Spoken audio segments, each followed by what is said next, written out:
Hello everybody, this is Tom. I hope you're doing well. Today I'm going to talk about Canto 3 of Purgatorio. I'm a big fan of Canto 3, especially because it's hitting on a couple of concepts that are very crucial and central for the entire Divine Comedy.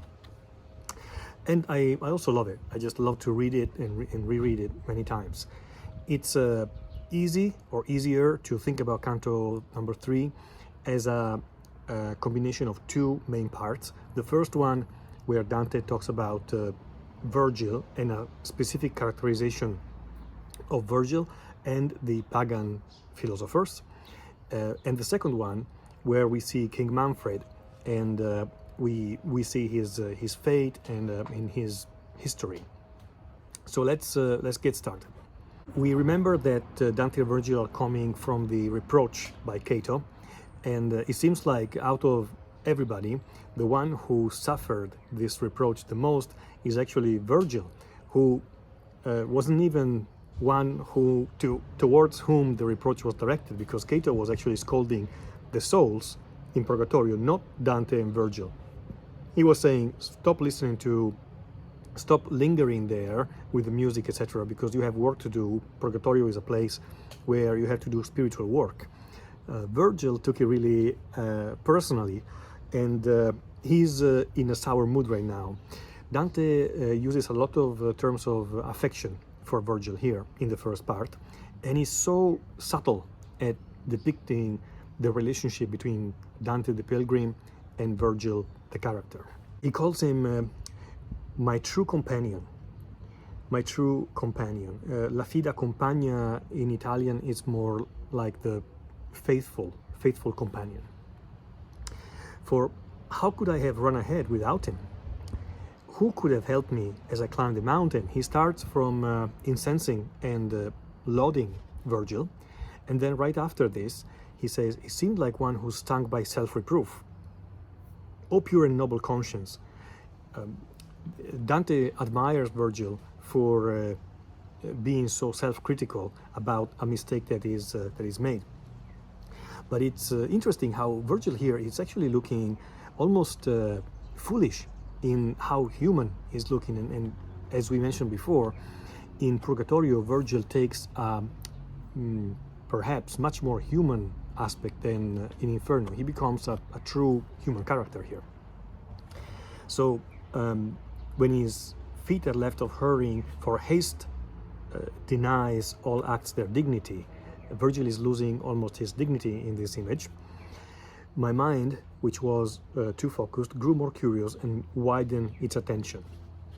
Very, very interesting here how we have a contrast between Dante, who is regaining his sense of hope and faith and looks up. In fact, literally, he says, I set my vision towards the slope that rises more steeply up to the heaven from the sea. He's looking straight up to this vertical rock, while at the same time Virgil is almost wasting time elucubrating in his mind and trying to find a rational solution.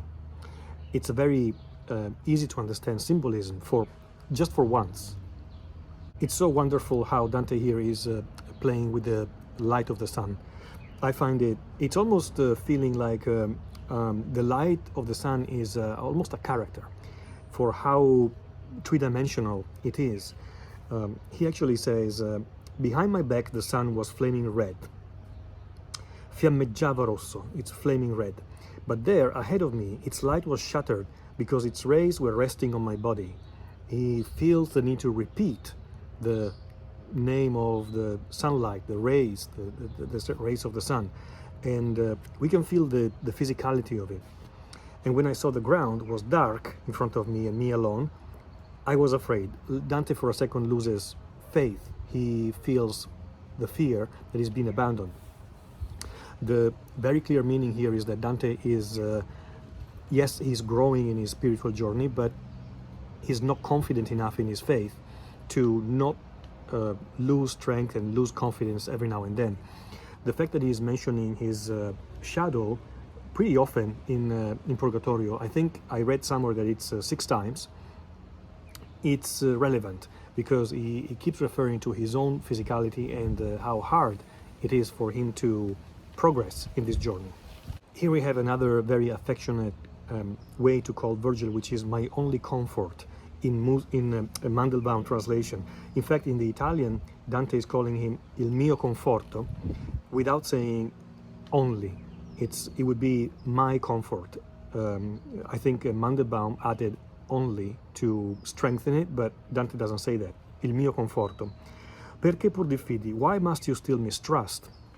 Which is a very is a big echo of the gospel. If we think about the Gospel of Matthew and how Peter and Jesus had that exchange over the lake, why do you mistrust me? Peter had a little bit of faith, but not enough. Don't you believe that I am with and guide you? Again, sounds almost like Jesus. Virgil says, my body is where it's now evening, because his body is in Italy, which is in the other hemisphere, in the northern hemisphere. Right now in the southern hemisphere where they are, it's dawn, therefore it's evening. It's been taken from Brindisi, where Virgil died, and now it belongs to Naples, where Augustus moved Virgil's body and bones after his death. And he explains why. In fact, it's very, very beautiful, the image that Virgil uses to explain. Just like the heavens are transparent, they're basically transparent spheres in Dante's astronomy, through which the light of God is going by without any obstacle. That's the same concept and the same logic by which light goes through the souls, because they are only spiritual. And why is Dante talking about Virgil's body here? Why is he spending so many lines and verses to describe these characteristics of his body? Because the third canto of Purgatorio, this canto, is the canto of the body. Is the canto where Dante wants to almost give us an essay underneath everything about the handling of the human body and its death and the fate of the human soul, depending on how the body is treated after death. Here we get to what I personally consider the most important tercet in the entire canto, which is at verse number 34. Matto è chi spera che nostra ragione possa trascorrere la infinita via, che tiene una sostanza in tre persone.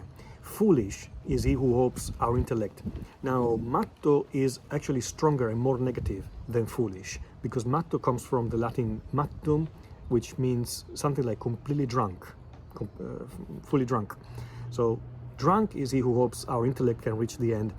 It's so interesting and fascinating here how Virgil, reason incarnate, is here talking about reason.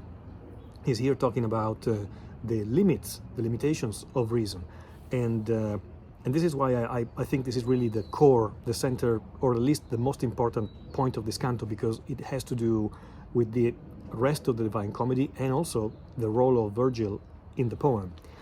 The following terzina is just as important, because it says, confine yourselves, O humans, to the quia. Be careful and don't go beyond what is what. The quia would be the why or because, which is limited to the divine. Had you been able to see all, there would have been no need for Mary to give birth. Such an interesting locution to say, if man had been able and also had the right to know everything about the universe, it wouldn't have been necessary for Jesus to be born. Mister non era parturir Maria. In fact, it kind of reminds us what God said to Job in the book of Job in the Bible. At the end of the book of Job, where God says, God is asking Job, where were you then when I laid the foundations of earth? With almost a sarcastic tone, God is using with Job, and he's asking him questions to make him understand the magnitude of the difference between the divine and the human, the abyss that exists between God and Job.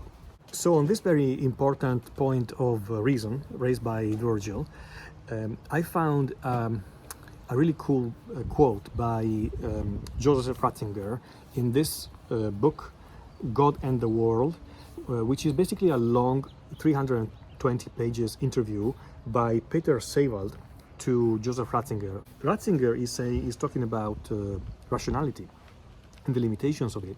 And he's saying, I would say we should never limit only to reasoning ourselves. We shouldn't limit ourselves only to reasoning, because if we try to get near God through the meanders of our thought, of our thinking, and if we want to comprehend him from a point of view that is purely theoretical, then we're destined to fail inevitably.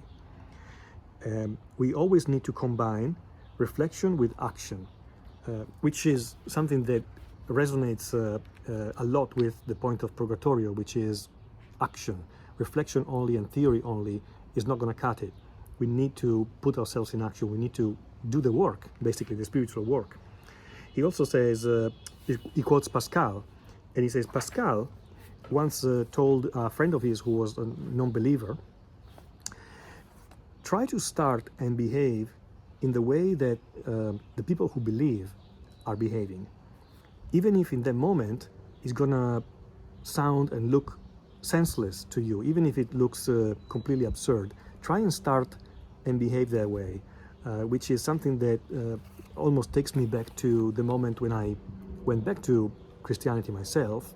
There was a little bit of a intellectual contrast within me that was very easily then overcome by the practice, by putting things in action. What's really interesting about the next lines, where Virgil talks about Aristotle and Plato, is that he says, I speak of Aristotle and Plato and many others when he says that those whose desire eternally laments. Virgil is clearly sorry for himself here, because he's thinking about his own fate and his own being part of the pagan world. But the point of this reference to Aristotle and Plato is also to make us understand that it's not just that they simply are confined to limbo because they were simply born before Jesus Christ, but also there is a certain inability. They never humbled their mind enough to admit that there are some mysteries in the universe that their mind could not penetrate. And this is what Virgil is hinting at here. Dante is referring to some locations in the Liguria area of Italy. Turbia is in the Gulf of La Spezia, currently called like that, and Lerici above what we call Monte Carlo today. Very, very steep rocks that go straight vertically almost into the sea.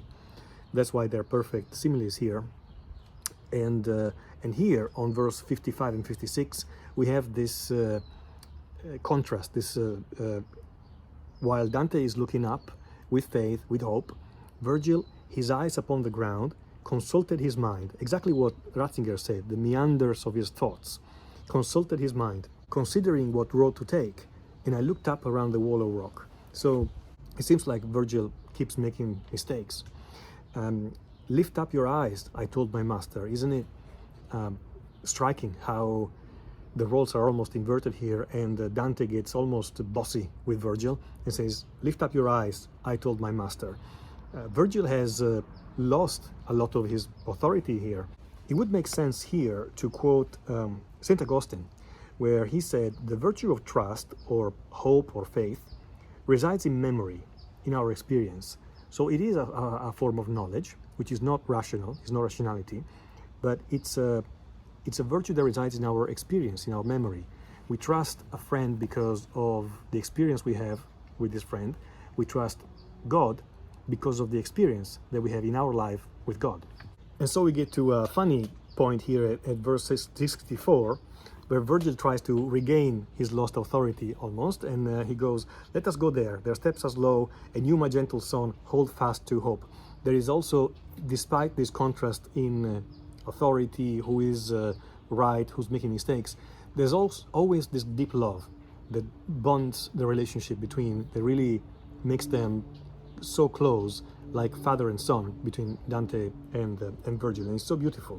So we get to the second part of the canto, where we see the souls, the penitent souls, among whom there is somebody who Dante might know. But before that, I want to highlight one particular verse, verse 78, che perder tempo a chi più sa più spiace, the power of compression of Dante with the language. In just one quick line, he's saying something that Mandelbaum takes more than 2 lines to express. For he who best discerns the worth of time is most distressed whenever time is lost. Something that Virgil says, by the way, in a not completely wise way, because even if somebody who is very wise doesn't necessarily want to do things quickly, in fact, quite the contrary. This is why these penitent souls, who are all going to be saved, are coming out as slowly as sheep, very shy sheep. And it's a very beautiful simile here. They are, it's a bucolic simile that Dante is almost taken from the works of Virgil, where the penitent souls are compared to sheep and to shy ones in a way that we would never have imagined in any place of Inferno. So not only the colors and the sounds are changing, but the type of similes really are changing here in Purgatorio as well. So it's Dante with his hopeful looking up that finds the solution, finds the right solution and the people who can give them the directions. And the souls tell them to go back because they're going in the wrong direction. They will find the way up. And to say go back, they do this, which in Italian, even current, is a hand gesture that works as go back. It's very funny if you think about different hand gestures, especially coming from Italy and knowing how complex and varied the hand gestures can be in my country. They are very different from some hand gestures that are very typical and given for granted in other countries, even in the US. For example, it took me a while to completely decipher traffic and car driving hand gestures in the United States. And there he is finally, very handsome, fair-haired and blonde and handsome, and his aspect was noble. This is King Manfred, the son of the famous Frederick II. Frederick II, towering figure and character above the century preceding Dante, basically. And we've heard about Frederick II we know that he is in the heretics circle in Dante's Inferno, and we also heard his name in the Canto where Pier della Vigna was mentioned of the suicides. But over here, in this particular canto, is not mentioned by Manfred, probably because he's in Inferno. So Manfred mentions his grandma, the Empress Constance, and I pray that when you reach the world again, you may go to my lovely daughter, mother of kings of Sicily, Aragon, and tell her the truth, because King Manfred was excommunicated by the Pope, and because of his conduct and his anti-papal stances, he was excommunicated, and as such, his body, his bones, were taken out of the papal territories, of the church territories, and there was a whole formal way to do the funeral and the procession with the candles switched off in the dark for excommunicated people. Excommunicated meaning outside of the communion of the church. And it's at verse 122 that, again, probably in my opinion, we have the second point in this canto that is much more universal in the Divine Comedy and applies much more to the entire poem than just this canto, which is, my sins were ghastly, but the infinite goodness has arms so wide that it accepts all those who would return, imploring it. In other words, like a friend recently said, my father's house has rooms for everybody, has many rooms. There is space. So whoever is reaching out is going to find a place, is going to find a room. This is basically Dante singing about God's mercy. And we know that Purgatorio is the cantica of mercy, of forgiveness. This is another tercet that is so beautiful in Italian. It really encapsulates the entire meaning of mercy. And more importantly, it is Dante telling us, look, the church is the church. I still have respect for the church, but it's almost nothing compared to the true will of God. And so if Manfred is somebody who converted in his heart in a genuine way just before dying, then God is reaching out and picking up his son, no matter what the church or the Pope is saying about Manfred. So the church has almost, compared to the God, no authority in deciding that. In fact, he is spelling this out very explicitly at verse 133. He's saying, despite the church's course, there is no one so lost the eternal love cannot return, as long as hope shows something green.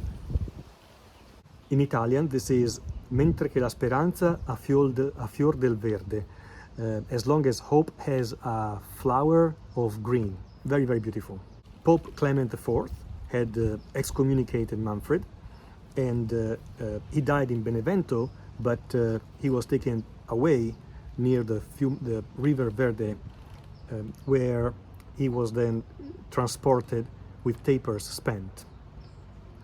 Another perfect example of Dante's power and genius of compression, which is something that T.S. Eliot was raving about in his writings about Dante, Dante's power of compression, is the very final line of the Canto, where Dante says, che qui per quei di là molto s'avanza. So many short words, right? Che qui per quei di là, which means those here, through those beyond, advance more quickly. There is a benefit in the souls in Purgatorio for them when somebody in the real world, in the world of the living, is praying for them. And this is referring to also Christian doctrine in general, and how is one of the reasons why here Dante is referring to this sense of communion and nearness, or at least spiritual communication that there is between living souls, living people, human beings, and the dead, and why it makes sense for a Christian to pray for their dead and for people who are in the afterworld, in the afterlife. So this was Canto 3. I find it really a dense canto, a canto to read and reread, to try and penetrate the secrets of Purgatorio, because it's giving us a lot that is central to Purgatorio and not too specific in this canto. So I'm hoping that you enjoyed it. Thank you very much for watching and for following up, and I look forward to the next one.